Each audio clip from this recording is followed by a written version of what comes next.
Good evening साथियों, आप सभी का फिर से स्वागत है द यूनिवर्सिटी ऑफ मैथमेटिक्स पर। और आज फिर से एमएससी सेमेस्टर 2 से रिलेटेड एक टॉपिक लेकर आए हैं जिसका नाम है what is zener diode and zener diode is a voltage regulator. कि जेनर डायोड क्या है और जेनर डायोड जो एक वोल्टेज रेगुलेटर की तरह कैसे काम करता है। ठीक है, तो सबसे पहले हम लोग डिटेल से इसको समझते हैं एक एक करके। ठीक है, ध्यान समझना। सबसे पहले हम बात करते हैं कि जेनर डायोड क्या होता है। देखो, जेनर डायोड एक ऐसा डिवाइस है जो जेनर वोल्टेज पर काम करता है। किस पर काम करता है बोलो? जेनर वोल्टेज पर। ठीक है ना, तो ये जो है जेनर वोल्टेज पर क्या करेगा? वर्क करेगा।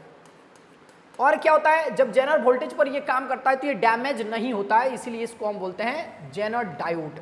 तो जेनर डायोड जो होता है जेनर वोल्टेज पर काम करता है। ठीक है, तो इसका लिंक डिस्क्रिप्शन में दिया होगा, आप लोग वहां डिटेल से समझ सकते हैं कि जेनर डायोड क्या है। समझ में आ गया ना? और भी डिटेल से इसको समझाया गया क्योंकि इस वीडियो में पूरा कंप्लीटली समझाना पॉसिबल नहीं है। ठीक है, क्योंकि हम लोग ज्यादातर फोकस करेंगे कि zener diode is a voltage regulator की वोल्टेज रेगुलेटर क्या होता है। ठीक है, तो सबसे पहले यहाँ नॉर्मली कुछ लिखा हुआ ध्यान समझ लेते हैं कि zener diode is a highly doping PN junction diode. ये जो होता है हाईली डोपिंग, बहुत ज्यादा डॉप्ड करके इंप्योरिटी इसमें मिला करके क्या बनाया जाता है? जेनर डायोड बनाया जाता है, जो जेनर वोल्टेज पर क्या करता है बोलो? काम करता है। आप लोग को वहां समझ में आएगा, फॉरवर्ड बाइसिंग रिवर्स बाइसिंग भी समझ में आएगा, इसलिए उस वीडियो को देखना बहुत ही जरूरी है। उसके बाद अगर ये देखिएगा तो और ज्यादा बेहतरीन समझ में आएगा। ऐसा नहीं कि नहीं आएगा, 100% इसमें भी आएगा, बट उसको देखने के बाद और ज्यादा क्लियरिटी मिलेगा। ठीक है, तो ध्यान समझ लेते हैं फिर से। जेनर डायोड क्या है? तो zener diode is a highly doping PN junction diode worked in reverse biasing, जो रिवर्स बाइसिंग पर काम करता है। रिवर्स बाइसिंग अगर बता दे तो ये होता है हमारा पीएन जंक्शन का सिंबल है। ये क्या है बोलो? पीएन जंक्शन का सिंबल है। ये जो है ये जेनर डायोड नहीं है, ये क्या है बोलो? पीएन जंक्शन का सिंबल है। जब इसमें हमको जेनर डायोड का अगर बात करते हैं तो इसमें थोड़ा सा हम लोग क्या करते हैं, इसको ऐसे और इसको ऐसे बना देते हैं, तो ये जेनर डायोड का सिंबल बन जाता है। समझ में आ गया कि नहीं? देखो ऐसे, क्लियर है? अब ये क्या बन गया बोलो? जेनर डायोड आ गया। अगर हम बात करें रिवर्स बाइसिंग का तो ये होता है मेरा पीएन जंक्शन। ठीक है ना, तो पीएन जंक्शन में क्या होता है, जब पी टाइप को बैटरी के नेगेटिव टर्मिनल के साथ और एन टाइप को बैटरी के पॉजिटिव टर्मिनल के साथ जोड़ दिया जाता है तो इस कनेक्शन को कहा जाता है रिवर्स बाइसिंग। क्या बोलते हैं बोलो? Reverse biasing. तो देखो ध्यान समझो कि zener diode is a highly doping PN junction. तो ये जो highly doping PN junction diode होता है, ये नॉर्मल पीएन जंक्शन है और ये हो गया जेनर डायोड। ये पीएन जंक्शन ही है बट बहुत ज्यादा हाईली डोपिंग, इंप्योरिटी बहुत ज्यादा मिलाया गया है। वर्कड इन रिवर्स बाइसिंग, जो रिवर्स बाइसिंग पर क्या करता है बोलो? काम करता है। रिवर्स बाइसिंग बनाने के लिए बस इसको बैटरी के नेगेटिव टर्मिनल के साथ और इसको बैटरी के पॉजिटिव टर्मिनल के साथ जोड़ देंगे तो ये बन जाएगा reverse biasing. It continuously worked without being damage, और ये बिना डैमेज हुए क्या करता है? कंटिन्यूसली क्या करता है बोलो? काम करता है। The symbol of PN junction diode is given. तो ये हो गया हमारा पीएन जंक्शन डायोड और ये हो गया मेरा जेनर डायोड, जो कि जेनर वोल्टेज पर क्या करता है बोलो? काम करता है। आ गया बात समझ में? अब अगर बात करते हैं थोड़ा सा रिवर्स बाइसिंग में, तो रिवर्स बाइसिंग में क्या होता है, जब पी टाइप को, ये मेरा पी टाइप हो गया और इधर हम बना दे रहे हैं एन टाइप।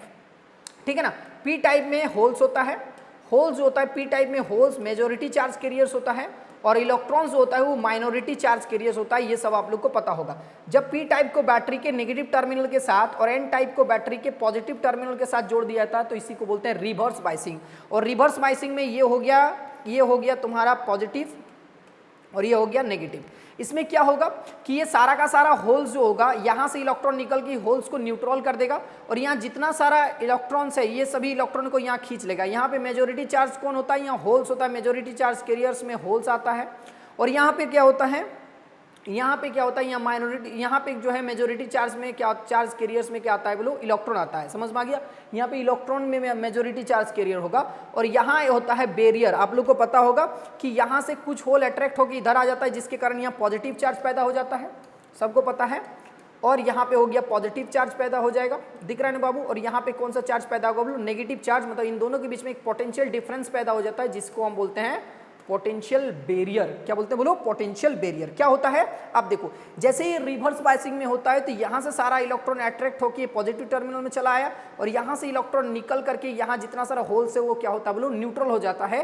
लेकिन जो माइनॉरिटी चार्ज कैरियर्स होगा, यहाँ पे माइनॉरिटी चार्ज कैरियर्स में कौन होगा? इलेक्ट्रॉन होगा। यहाँ पे माइनॉरिटी चार्ज में क्या होगा? इलेक्ट्रॉन होगा और यहाँ पे माइनॉरिटी चार्ज कैरियर्स में क्या होगा बोलो? होल्स होगा। मतलब होल्स मतलब पॉजिटिव चार्ज होगा। अब ये बैटरी का पॉजिटिव टर्मिनल ये माइनॉरिटी चार्ज कैरियर पर लगाएगा फोर्स, जिसके कारण ये बैरियर में जाके बार बार क्या होगा, कोलाइड होगा। और जब यहाँ पर एक बहुत ज़्यादा अगर बात करें एक सर्टन वोल्टेज अप्लाइड करेंगे, यहाँ पे एक सर्टन वोल्टेज पर क्या होगी, ये बैरियर टूट जाता है और बैरियर टूट जाने के कारण बहुत ज़्यादा ह्यूज अमाउंट ऑफ क्या होगा, इलेक्ट्रॉन्स पास होने लगता है, जिसे हम कहते हैं क्या, जेनर वोल्टेज। क्या बोलते हैं बोलो, जेनर वोल्टेज। और जेनर वोल्टेज पर डायोड क्या हो जाता है बोलो, खराब हो जाता है। तो जेनर वोल्टेज पर क्या होगा, माइनॉरिटी चार्ज कैरियर्स के कारण, ध्यान सुनना, माइनॉरिटी चार्ज कैरियर्स के कारण ये बैरियर क्या हो जाता है बोलो, ब्रेक हो जाता है, क्योंकि ये दोनों माइनॉरिटी चार्ज कैरियर जाके ब्रेक बैरियर पर जाकर फोर्स लगाएगा।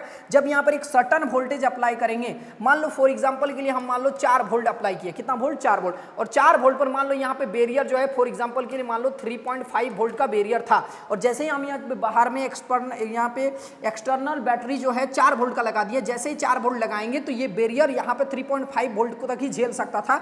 जैसे ही बाहर में हम 4 वोल्ट लगाएंगे तो ये बैरियर ब्रेक कर जाएगा, किसके कारण, माइनॉरिटी चार्ज कैरियर्स के कारण। जैसे ये ब्रेक हो जाएगा तो यहाँ से यहाँ पे इलेक्ट्रॉन और होल्स का फ्लो बहुत तेजी से होने लगेगा, कहाँ से, बैटरी के पॉजिटिव टर्मिनल से नेगेटिव टर्मिनल के कारण सडनली बहुत ही huge amount of current pass होने लगेगा। और जब huge amount of current pass होने लगेगा तो बहुत ज्यादा हीट एनर्जी पैदा होगा, और हीट एनर्जी के कारण ये क्या हो जाएगा, डायोड खराब हो जाएगा। बात समझ में आए। और इसी डायोड पर जो पीएन जंक्शन डायोड होता है, इसी वोल्टेज को कहते हैं जेनर वोल्टेज। जेनर वोल्टेज पर खराब ना हो इसीलिए इसको क्या बनाया जाता है, हाईली डोपिंग पीएन जंक्शन बनाया जाता है, क्योंकि ये नॉर्मल पीएन जंक्शन था, समझ में आ गया। और ये पीएन जंक्शन नॉर्मल में ज्यादा इंप्योरिटी नहीं मिला गया, जैसे ही इसमें बहुत ज्यादा इंप्योरिटी मिला देंगे तो ज्यादा इंप्योरिटी मिलाने पर क्या होगा, जेनर वोल्टेज पर भी काम करेगा, मतलब 4 वोल्ट पर भी अप्लाई करेंगे तो बैरियर जल्दी ब्रेक नहीं करेगा, डायोड सही से क्या करेगा, वर्क करेगा, इसलिए इसको बोलते हैं जेनर डायोड। समझ में आ गया। तो जेनर डायोड जो है जेनर वोल्टेज पर काम करता है। जेनर वोल्टेज समझ में आ गया। तो जेनर वोल्टेज पर ये बैरियर टूट जाता है, और बैरियर टूटेगा तो huge amount of suddenly huge amount of current क्या होगा बोलो, पास होगा।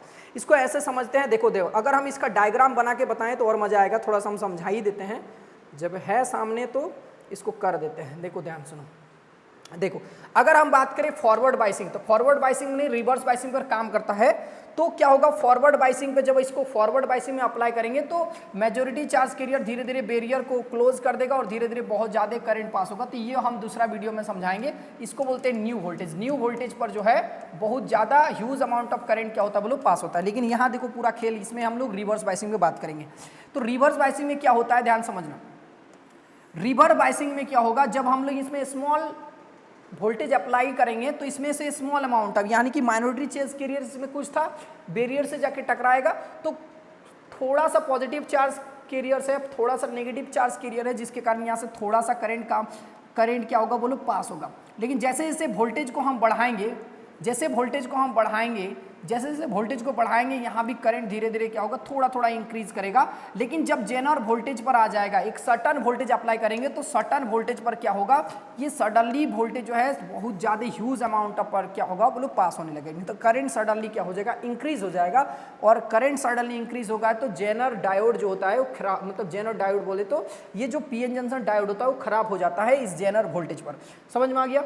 जेनर वोल्टेज पर क्या होता है बोलो, खराब हो जाता है, क्योंकि यहाँ पर ह्यूज अमाउंट ऑफ करंट, बहुत ज़्यादा करंट बढ़ जाता है सडनली। तो ये जो करंट होता है, ये जो करंट होता है, ये करंट माइक्रो, इसको मिली एम्पियर में मापा जाता है। किस में मापा जाता है बोलो, मिली एम्पियर में। थोड़ा याद रखना, मल्टीपल टाइम में पूछ देता है कि यहाँ पे मिली एम्पियर में करंट को क्या किया जाता है बोलो, मेजर किया जाता है। जबकि इसको जो है इसको माइक्रो एम्पियर में इसको माइक्रो एम्पियर में करंट को मेजर किया जाता है और इसको मिली एम्पियर में करंट को मेजर किया जाता है। जाहिर सा बात है कि ये करंट ज़्यादा होगा और ये करंट बहुत ही क्या होता है बोलो, कम होता है। इसको यहाँ तक बोलते हैं, इसको यहाँ तक लीकेज करंट या फिर रिवर्स करंट या फिर रिवर्स सैचुरेटेड करंट कहा जाता है। और उसके बाद यहाँ पर जेनर करंट आ गया, बहुत ज़्यादा ह्यूज अमाउंट ऑफ करंट क्या होगा, ये ग्राफ सीधा चला जा रहा है। समझ में आ रहा है कि नहीं। इसको बोलते हैं किस वोल्टेज पर होगा, ये जेनर वोल्टेज पर होगा। और जेनर वोल्टेज पर जो होता है वो पीएन जंक्शन खराब हो जाता है। समझ में आ गया। देखो पीएन जंक्शन को हाईली डोपिंग इसलिए बनाया जाता है, पीएन जंक्शन डायोड को हाईली डोपिंग है ना, हाईली डोपिंग इसलिए बनाया जाता है ताकि वो किस पर काम कर सके, हाईली डोपिंग इसलिए बनाए जा सके ताकि वो जेनर वोल्टेज पर क्या कर सके बोलो, काम कर सके। इसीलिए इसको कहा जाता है जेनर डायोड। क्लियर हो गया। तो पीएन जंक्शन को हाईली डोपिंग इसलिए किया जाता है ताकि वो जेनर वोल्टेज पर काम करे, और जब जेनर वोल्टेज पर ये काम करने लगता है तो इसी को बोलते हैं हम लोग जेनर डायोड। तो जेनर डायोड क्या हो गया, जो जेनर वोल्टेज पर काम करता है उसे हम क्या कहते हैं बोलो, जेनर डायोड कहते हैं। और जेनर डायोड किस पर वर्क कराते हैं हम लोग, रिवर्स बाइसिंग पर वर्क कराते हैं। समझ में आ गया। यहाँ पे जो वोल्टेज है इस वोल्टेज को बोलते हैं जेनर वोल्टेज, और यहाँ पर जो वोल्टेज होता है फॉरवर्ड बाइसिंग में धीरे धीरे करंट इंक्रीज कर जाएगा, ग्रेजुअली इंक्रीज कर जाएगा, इसको बोलते हैं न्यू। मतलब एक सर्टन वोल्टेज अप्लाइड करने के बाद ये धीरे धीरे करंट बहुत ज़्यादा बढ़ जाता है, जिसको हम बोलते हैं न्यू। इसको किसी और वीडियो में डिटेल से समझाएंगे न्यू वोल्टेज क्या होता है, ठीक है। चलो अब हम लोग बात करते हैं कि जेनर डायोड जो है, जेनर डायोड जो होता है, zener diode as a voltage regulator, ये वोल्टेज रेगुलेटर की तरह कैसे काम करता है, ठीक है। तो ध्यान समझते हैं, देखो यहाँ से आगे आ जाओ। तो अगर हम बात करते हैं, पूरी तरह समझा दिए कि क्या होगा। अच्छा, जेनर डायोड पर जो है, तो जेनर डायोड पर क्या होता है ये तो समझ में आ गया। यहाँ डिप्लेशन लेयर बहुत ही कम हो जाएगा माइनॉरिटी चार्ज कैरियर्स के कारण, और एक समय के बाद ये बैरियर ब्रेक कर जाता है, यही ना समझाएं थे, ठीक है। तो देखो ध्यान समझना क्या बोला है, इन्वेंशन। अगर बात करें जेनर डायोड का इन्वर्सन, जो जेनर डायोड होता है उसका इन्वेंशन कौन किया था, ध्यान समझते हैं। द इन्वेंशन ऑफ, इन्वेंशन होगा the invention of Jenner diode is C Zener. तो सी जेनर ने जेनर डायोड का क्या किया था बोलो, इन्वेंशन किया था। और इन Zener diode the NP region, जो एनपी रीजन होता है, NP region are highly doped. अभी समझाएं, एनपी रीजन मतलब पीएन जंक्शन। तो पीएन जंक्शन को हाईली डॉपिंग किया जाता है। As a result of it depletion layer is extremely less than 10⁻26, जिसके कारण जो है डिप्लेशन लेयर बहुत ही कम हो जाएगा, 10⁻⁻6 मीटर होगा। Electric field produce across the diode, और डायोड के अक्रॉस दो इलेक्ट्रिक फील्ड होगा बहुत ज्यादा हाई हो जाएगा। फॉर एग्जांपल अगर हम 4 वोल्ट रिवर्स वोल्टेज अप्लाई करेंगे across the junction, then electric field क्या हो जाएगा, देखो इलेक्ट्रिक फील्ड का फॉर्मूला पढ़े, E = -dV/dr, और यहाँ 4 अप्लाई करेंगे 10⁻⁻6, तो इलेक्ट्रिक फील्ड का वैल्यू बहुत ही ज्यादा क्या होगा, बहुत ही ज्यादा होगा, ठीक है ना। इलेक्ट्रिक फील्ड क्या होगा, बहुत ही ज्यादा हो जाएगा पीएन जंक्शन में, बहुत ज्यादा, मतलब अगर बात करें बैरियर के अक्रॉस है बहुत ज्यादा इलेक्ट्रिक फील्ड पैदा हो जाएगा। अब जब इलेक्ट्रिक फील्ड पैदा होगा तो ध्यान से समझते हैं आगे का कहानी। देखो अब हम लोग समझते हैं इसका ब्लॉक डायग्राम के बारे में या फिर कंस्ट्रक्शन के बारे में कि कैसे जो है जेनर डायोड वोल्टेज रेगुलेटर की तरह काम करता है, ठीक है। तो zener diode is a voltage regulator. One of the most important use of Jenner diode is in making the constant voltage power supply. तो जेनर डायोड वोल्टेज रेगुलेटर की तरह बनाने, देखो ये जो होता है ना, कॉन्स्टेंट वोल्टेज पावर सप्लाई करता है, कौन, जेनर डायोड। समझ में आ गया। तो देखो एक बार और सुनो कि zener diode is a voltage regulator. One of the most important use of Jenner diode is making the constant voltage power supply. इसको क्यों बनाया जाता है, इसलिए बनाया जाता है ताकि वो क्या कर सके, एक कांस्टेंट वोल्टेज प्रोवाइड कर सके, कौन, जेनर डायोड। क्लियर है बात। अब अगर बात करें zener diode is worked as a voltage regulator is shown in figure. इसका फिगर अभी बना के दिखा देंगे। When a fluctuating current, देखो when a fluctuating voltage passing through the resistance R, then output voltage is taken across the RL which is connected in parallel to the Zener diode। चलो अब diagram बना देते तभी ये चीज समझ में आएगा बहुत अच्छा से। तो समझते हैं block diagram of Jenner diode as a voltage regulator. तो क्या होता है, ध्यान समझना, जो ये होता है इसको एक फ्लक्चुएटिंग करंट से जोड़ दिया जाता है, ठीक है ना। यहाँ पर होता है मेरा रेजिस्टेंस, इसको बोलते हैं हम लोग, यहाँ पे वोल्टेज ड्रॉप होगा, ठीक है ना। तो यहाँ पे अगर बात करें तो V = IR का फॉर्मूला लगा सकते हैं। ये मेरा रेजिस्टेंस क्या है बोलो, R है, और ये फ्लक्चुएटिंग करंट है, ठीक है। यहाँ पर एक हम लोग क्या जना देंगे, जेनर डायोड लगा देंगे। अब जब जेनर डायोड जब लगाएंगे तो जेनर डायोड का जो पर्पस होता है, यूज ऑफ पर्पस, वो अलग अलग वोल्ट का हो सकता है, ठीक है। अगर मान लो हम किसी को मान लो 5 volt constant voltage supply, 5 volt जो है वोल्टेज सप्लाई करना चाहते हैं तो जेनर डायोड 5 वोल्ट वाला लगाएंगे। बात समझ, मतलब अलग अलग पर्पस, यूज ऑफ पर्पस के लिए जो है अलग अलग वोल्टेज का जेनर डायोड हम लोग क्या कर सकते हैं, यूज कर सकते हैं, ताकि कांस्टेंट वोल्टेज वो क्या कर सके बोलो, प्रोवाइड कर सके, ठीक है। तो यहाँ पर हम एक जेनर डायोड लगाते हैं। यहाँ पर मेरे पास एक जेनर डायोड है। अब जेनर डायोड है ताकि वो जेनर वोल्टेज पर काम कर सके, तो ऐसे बनाएंगे, सबको आइडिया है इस सबका, ऐसे। ये मेरे पास है जेनर डायोड, ये मेरे पास क्या है बोलो, जेनर डायोड। और इसके पैरेलल कॉम्बिनेशन में हम लोग क्या लगा देंगे, एक लोड रेजिस्टेंस लगा देंगे, जिसके अक्रॉस हमको क्या मिलेगा, आउटपुट वोल्टेज मिलेगा।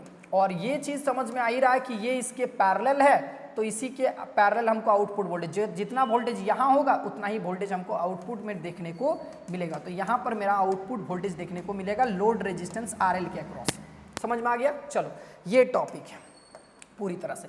यहाँ पे जो है, यहाँ पे करंट देखो, अब ध्यान सुनो, जब यहाँ पे क्या होगा, ये पूरा मेरा ब्लॉक डायग्राम है किसके लिए, जेनर डायोड एक वोल्टेज रेगुलेटर की तरह काम करता है। मान लो ये जो जेनर डायोड है 5 वोल्ट का है। अब मान लो 5 वोल्ट है, मतलब यहाँ पे जब हम फ्लैक्चुएटिंग करंट देंगे तो ये फ्लैक्चुएटिंग करंट जैसे ही 5 वोल्ट से ज्यादा होगा तभी ये ऑपरेट करेगा, अदरवाइज ये ऑपरेट नहीं करेगा। मतलब VZ का वैल्यू तो समझ में आ गया कि VZ का वैल्यू कितना है बोलो, 5 वोल्ट है। जो सप्लाइंग वोल्टेज होता है, जो सप्लाइंग वोल्टेज अगर ये जेनर वोल्टेज से क्या होगा, ज्यादा होगा, तभी ये क्या होगा, ऑपरेट होगा। और ये 5 वोल्ट कांस्टेंट वोल्टेज क्या करेगा बोलो, प्रोवाइड करेगा। कौन, जेनर डायोड। क्लियर हो गया बात। अब ध्यान समझते हैं, देखो होता क्या है, थोड़ा सा लॉजिकली समझते हैं इसको। देखो जब यहाँ पे करंट बढ़ेगा, जब फ्लैक्चुएटिंग करंट, ये जो मेरा करंट है, जब यहाँ पे करंट को बढ़ाएंगे, ध्यान समझना, जब यहाँ पे करंट को बढ़ाएंगे तो वोल्टेज ड्रॉप भी बढ़ेगा। और जब वोल्टेज ड्रॉप बढ़ेगा, अब कब बात कर रहे हैं, जब अप्लाई वोल्टेज, जो इसमें अप्लाई किया गया जो वोल्टेज वो क्या है, जेनर वोल्टेज से ज्यादा हो तभी ये वर्क करेगा, तभी ये ऑपरेट ही होगा। बात समझ में आ गया ना। तो ऑपरेट इसको करने के लिए जेनर डायोड एक वोल्टेज रेगुलेटर की तरह काम करे, इसके लिए हमको क्या करना पड़ेगा, सबसे पहले तो अप्लाइड, जो एक्सटर्नल अप्लाइड वोल्टेज है उसको 5 वोल्ट से ज्यादा ही रखना पड़ेगा। ठीक है, 5 वोल्ट पर ज्यादा से ज्यादा पर ही बात कर रहे हैं। ठीक है, तो करंट बढ़ाएंगे, फ्लैक्चुएटिंग करंट बढ़ाएंगे तो वोल्टेज ड्रॉप भी बढ़ेगा। और वोल्टेज ड्रॉप अगर बढ़ेगा तो इसके अक्रॉस जो है वोल्टेज, हमें आउटपुट वोल्टेज जो है एक कांस्टेंट वोल्टेज देखने को मिलेगा। चलो हम एग्जांपल देके समझाते हैं। जैसे एग्जांपल के लिए हम अगर बात करें, फॉर एग्जांपल के लिए देखो, जैसे हमको यहाँ पे जो है, यहाँ पे हमको कांस्टेंट वोल्टेज 5 वोल्ट मिलेगा, ये बात तो 6 है, ये हमको 5 वोल्ट मिलेगा। एक फॉर्मूला होता है E इक्वल टू एक वोल्टेज होता है, एक फॉर्मूला होता है यहाँ पे कि जो इन दोनों के बीच में जो पोटेंशियल डिफरेंस होगा V इक्वल टू होता है E माइनस आर आई। ई माइनस क्या होता है, आर आई। ध्यान समझना, हमको 5 वोल्टेज कांस्टेंट वोल्टेज हमको चाहिए इसके अक्रॉस। अगर 5 वोल्टेज चाहिए तो क्या करना पड़ेगा, देखो यहाँ पे मान लो ये है मेरा फ्लैक्चुएटिंग वोल्टेज, ई को क्या बोलते हैं, फ्लैक्चुएटिंग वोल्टेज, जो हम बाहर से जो वोल्टेज दे रहे हैं। मान लो यहाँ पर 7 वोल्ट अप्लाई किए, जैसे ही हम 7 वोल्ट अप्लाई करेंगे तो यहाँ अप्लाई करेंगे तो जब यहाँ पे करंट को बढ़ाएं, करंट बढ़ेगा तो साथ में वोल्टेज भी बढ़ा होगा। तो यहाँ पे वोल्टेज, अप्लाइड वोल्टेज हम ज़्यादा दिए तो ज़्यादा देंगे तो पोटेंशियल, ये जो होता है इसको बोलते हैं पोटेंशियल ड्रॉप, तो पोटेंशियल ड्रॉप भी बढ़ेगा, आई बढ़ेगा तो साथ में देखो रेजिस्टेंस तो कांस्टेंट रहेगा। रेजिस्टेंस क्या है बोलो, कांस्टेंट है। अब जैसे रेजिस्टेंस कांस्टेंट है, फॉर एग्जांपल के लिए मान लो 1 ओम का रेजिस्टेंस है, समझो 1 ओम का क्या है बोलो, रेजिस्टेंस है। अगर 1 ओम का रेजिस्टेंस हो तो यहाँ करंट जो है, यहाँ पे जैसे करंट बढ़ा तो यहाँ पे करंट 2 एम्पियर बढ़ गया हो गया। तो 1 इंटू 2 कितना हो जाएगा, 2, तो मतलब 7 माइनस होगा 2, और 7 माइनस 2 इक्वल हो गया 5 वोल्ट। तो हमें एक कॉन्स्टेंट वोल्टेज 5 वोल्ट मिलेगा। ठीक है, मतलब क्या समझे, जब यहाँ करंट बढ़ाएंगे तो पोटेंशियल ड्रॉप भी बढ़ेगा, और जब पोटेंशियल ड्रॉप बढ़ेगा तो वोल्टेज भी क्या हो जाएगा, वो बढ़ जाएगा। अब हमको 5 वोल्ट चाहिए, वोल्टेज को घटा रहे हैं फॉर एग्जाम्पल के लिए। ठीक है, अब हम वोल्टेज को क्या कर रहे हैं, घटा रहे हैं, समझाने के लिए। देखो अगर हमको वोल्टेज को घटाना है, मान लो हम यहाँ वोल्टेज को घटा के 4 वोल्ट किए, जो अप्लाई वोल्टेज 4 दिया, अब 4 यदि देंगे तो यहाँ क्या होगा, यहाँ हो जाएगा तुम्हारा, यहाँ पे क्या होगा, रेजिस्टेंस मेरा 1 है, और रेजिस्टेंस मेरा 1 है, और यहाँ पे कितना होगा, नहीं ये एग्जाम्पल ही गलत है हमको लग रहा है, दूसरा देते, रुको। चलो इसका हम एग्जांपल बहुत सारा लेके आए, ध्यान समझो, हम समझा दे रहे हैं। अगर यहाँ करंट बढ़ेगा तो पोटेंशियल ड्रॉप भी बढ़ेगा, और पोटेंशियल ड्रॉप अगर बढ़ेगा तो E इक्वल, देखो V equal to E minus R I से क्या होगा, ये घट के जो V का वैल्यू आएगा वो हमें से क्या आएगा बोलो, कांस्टेंट आएगा। मतलब यहाँ पर कांस्टेंट वोल्टेज होगा तो इसके अक्रॉस, RL के अक्रॉस भी हमें क्या मिलेगा, कांस्टेंट वोल्टेज देखने को मिलेगा। इसको हम लोग यहाँ से समझ सकते हैं। देखो हम बना के रखे हैं, देखो ध्यान समझो, जैसे यहाँ 100 वोल्ट है, हमको 100 वोल्ट चाहिए। ठीक है, तो 100 वोल्ट चाहिए, जैसे हम अप्लाई वोल्टेज 200 किए, जैसे ही 200 करेंगे तो रेजिस्टेंस मान लो 10 एम्पियर का है, सॉरी 10 ओम का है, तो ये 10 तो हर जगह कांस्टेंट है। जैसे जैसे हम वोल्टेज को यहाँ क्या किए, वोल्टेज अगर 200 है तो यहाँ 10 है, वोल्टेज को बढ़ा के 300 किए तो यहाँ भी करंट क्या होगा, बढ़ जाएगा। अभी बताए करंट बढ़ा यानी कि वोल्टेज ड्रॉप बढ़ा, तो वोल्टेज ड्रॉप भी बढ़ गया, तो घट बढ़ के क्या हो गया, फिर वैल्यू मेरे पास 100 ही आ रहा है, मतलब कांस्टेंट का कांस्टेंट वोल्टेज मिल रहा है। समझ में आ गया। तो 100 यहाँ कितना है, 300 वोल्टेज को बढ़ाएं, एक्सटर्नल वोल्टेज बढ़ाएं, जैसे एक्सटर्नल वोल्टेज बढ़ाएंगे तो करंट बढ़ गया, करंट बढ़ गया तो वोल्टेज ड्रॉप बढ़ गया, और वोल्टेज ड्रॉप बढ़ गया तो 100 माइनस 200, 100 माइनस 200 फिर से आ गया 100, मतलब हमें जो है RL के अक्रॉस जो है कांस्टेंट वोल्टेज ही मिलेगा। ठीक है, अगर हम क्या करें, वोल्टेज को घटाएं, देखो 100 से क्या कर दिया, वोल्टेज को घटा के 100 किए, तो जैसे ही यहाँ 100, समझ रहा है ना बच्चा, जैसे हम यहाँ 100 किए, वोल्टेज को घटा के 100 किए तो इस बार करंट क्या हो गया, 0 हो गया, मतलब करंट 0 हो गया, मतलब वोल्टेज ड्रॉप 0 हो गया। वोल्टेज ड्रॉप जैसे ही 0 हो गया तो फिर हमको RL के अक्रॉस क्या मिलेगा, 100 वोल्टेज आउटवर्ड वोल्टेज मिल रहा है। जैसे हम फिर से यहाँ देखो, यहाँ हम करंट को फिर वोल्टेज को फिर थोड़ा सा बढ़ा दिए, 100 से बढ़ा के क्या लगे बढ़ाइए 150, जैसे 150 बढ़ा के लेंगे तो फिर से वोल्टेज ड्रॉप भी बढ़ गया क्योंकि करंट बढ़ गया, करंट बढ़ेगा तो वोल्टेज ड्रॉप बढ़ गया और वोल्टेज ड्रॉप बढ़ गया तो फिर आरएल के अक्रॉस हमको क्या मिलेगा, आउटपुट वोल्टेज क्या मिलेगा, हमको कांस्टेंट ही मिलेगा। बात समझ में आ गया? मतलब एक बार और सीधी सीधा बात में बताते हैं, देखो अगर करंट बढ़ाएंगे, फ्लक्चुएटिंग करंट बोलो चाहे वोल्टेज बोलो, अगर हम यहाँ पे फ्लक्चुएटिंग करंट और वोल्टेज बढ़ाएंगे तो पोटेंशियल ड्रॉप भी बढ़ेगा और पोटेंशियल ड्रॉप बढ़ेगा तो हमको आउटपुट वोल्टेज कांस्टेंट ही मिलेगा। ठीक है, अगर हम करंट घटाएंगे चाहे वोल्टेज घटाएंगे तो पोटेंशियल ड्रॉप भी घटेगा और पोटेंशियल ड्रॉप भी घटेगा तो हमको आरएल के अक्रॉस कांस्टेंट वोल्टेज ही मिलेगा। मतलब ये जो जेनर डायोड होता है, ये क्या होता है, ये जो जेनर डायोड होता है एक वोल्टेज रेगुलेटर की तरह क्या करता है, ब्लो काम करता है। ये पूरा था, अब ध्यान से समझो। यहाँ देखो यही ना है कि फ्लक्चुएटिंग करंट जो है इस रेजिस्टेंस से होकर पार होकर जेनर डायोड के पैरेलल जो है एक लोड रेजिस्टेंस लगाया गया, लोड रेजिस्टेंस के अक्रॉस ही हमको कांस्टेंट आउटपुट वोल्टेज मिलता है। यही चीज यहाँ कंस्ट्रक्शन में लिखा हुआ है, ध्यान समझ लो कि zener diode is a voltage regulator. One of the most important use of Jenner diode is making the constant voltage power supply. इसको क्यों बनाया गया है, ताकि ये कांस्टेंट वोल्टेज पावर सप्लाई दे सके। ठीक है, zener diode is worked as a voltage regulator in shown in figure, अभी पिक्चर बना दिए।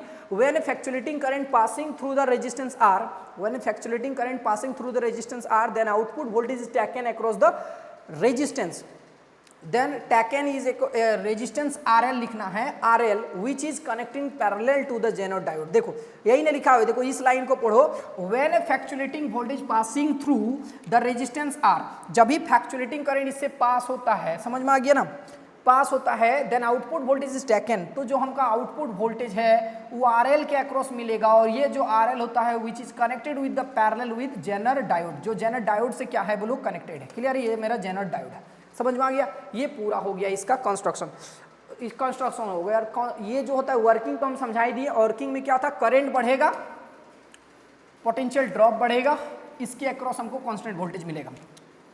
यहाँ करंट घटेगा, यहाँ पोटेंशियल ड्रॉप भी घटेगा, इसके अक्रॉस हमको क्या मिलेगा, कांस्टेंट वोल्टेज मिलेगा। अब वर्किंग देख लो, क्या लिखा हुआ है, when input reverse voltage is increasing, input reverse voltage is increasing, zener देखा क्या लिखा हुआ है, when the input reverse voltage is increasing zener voltage VZ, मतलब कहाँ से इंक्रीज करना है, फ्रॉम द, लिख दे increasing from the Zener voltage, then voltage drop V is also increase, तो ये भी क्या होगा, इंक्रीज होगा due to increase in current across the R, क्योंकि R के अक्रॉस जो है करंट भी इंक्रीज हो रहा है, but voltage across the diode is remain constant. लेकिन हमको जो है RL के अक्रॉस क्या लिखा हुआ है, but voltage across the diode, जो डायोड के अक्रॉस हो चाहे RL के अक्रॉस हो, हमको क्या मिलेगा, कांस्टेंट वोल्टेज ही मिलेगा। Even current through the diode is change, जब डायोड से चेंज होने वाला अगर करंट को भी चेंज करेंगे तब भी हमको क्या मिलेगा, कांस्टेंट वोल्टेज ही मिलेगा।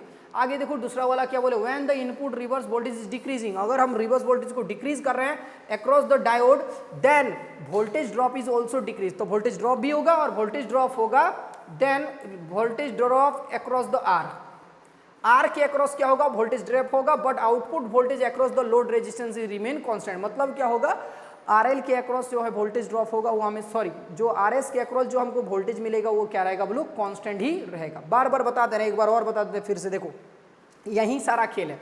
अगर हम यहाँ वोल्टेज को बढ़ाएं, अगर हम यहाँ वोल्टेज को बढ़ाएं तो वोल्टेज ड्रॉप बढ़ेगा, इसके अक्रॉस हमको कांस्टेंट वोल्टेज मिलेगा। अगर यहाँ वोल्टेज को घटाएं तो यहाँ भी घटेगा, और अगर यहाँ घटे तो इसके अक्रॉस हमको क्या मिलेगा, कांस्टेंट वोल्टेज मिलेगा RL के अक्रॉस। समझ में आ गया?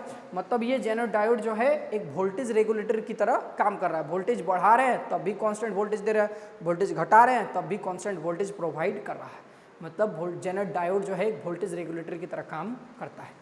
उम्मीद करते हैं आप सभी को बहुत अच्छे समझ में आया होगा। कमेंट करके नीचे जरूर बताइएगा, साथ साथ अपने दोस्तों के साथ शेयर कीजिए, और साथ में नेक्स्ट वीडियो किस टॉपिक से रिलेटेड होना चाहिए आप लोग कमेंट करके जरूर बताइएगा। मिलते हैं next class. Thank you very much. ठीक।